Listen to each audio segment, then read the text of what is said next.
Vous regardez RTL. RTL Matin. On n'est pas forcément d'accord. On n'est pas forcément d'accord ce matin avec Éric Zemmour. Bonjour Éric. Bonjour. Le nombre de candidatures se multiplie pour le titre de premier secrétaire du Parti Socialiste. Eh oui, ils se jaugent, ils se défient, ils s'insultent, ils se menacent. Les candidats ressemblent à des pilotes enfoncés dans le siège de leur Formule 1 au moment du départ de la course. Sauf que le Formule 1 est un jouet avec des pédales et que leur compétition est pour rire. Mais eux ne rient pas du tout.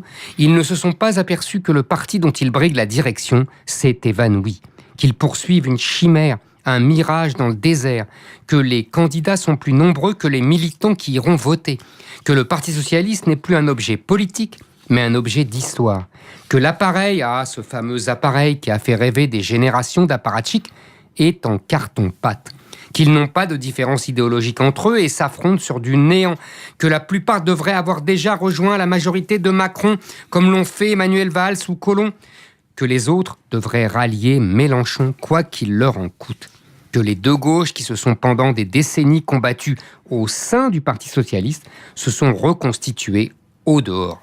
Et alors pourquoi un tel échec des socialistes français selon vous, Éric ?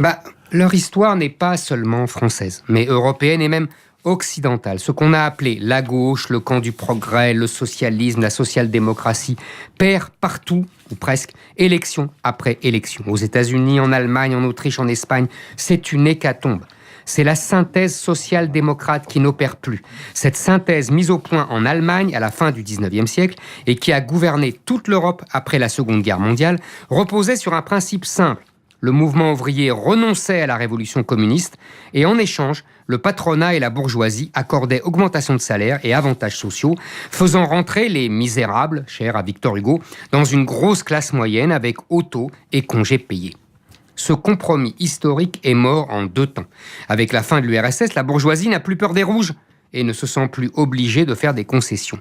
Avec la mondialisation, la fin des frontières, les classes ouvrières européennes ont été mises en concurrence avec celles bien plus pauvres du monde entier. Et l'immigration a fini le boulot pour les emplois non délocalisables dans les métropoles. La gauche a alors compris, mais un peu tard, que la nation avait du bon, que les frontières avaient du bon, et qu'avec son internationalisme, son universalisme, elle avait été l'idiot utile du capitalisme. Elle a enfin compris que pour qu'il y ait solidarité nationale, il faut qu'il y ait une nation. Et quand il n'y a plus de nation française, plus de peuple français, mais des communautés, des diasporas, personne ne se sent solidaire les uns des autres. La gauche française a scié elle-même la branche sur laquelle elle était assise. Le Parti socialiste était l'incarnation politique, voire politicienne de cette gauche. La gauche est morte, le PS est un cadavre qu'il n'est même plus nécessaire de renverser. Nos candidats se battent seulement pour le rôle de croque-mort. Éric Zemmour, on n'est pas forcément d'accord sur RTL.